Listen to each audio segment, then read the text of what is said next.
Complementary angles, angles which sum to 90 degrees. Supplementary angles are angles which sum to 180 degrees, and complementary angles are angles which sum to 90 degrees.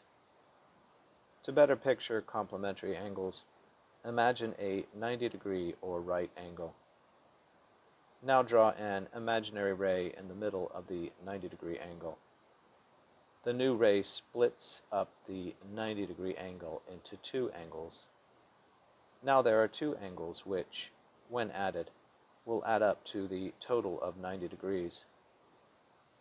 The two angles are called, quote, complementary angles, end quote, because they sum to 90 degrees. While it may be easier to picture two or more adjacent angles which add to 90 degrees, complementary describes a relationship where two or more angles sum to 90 degrees.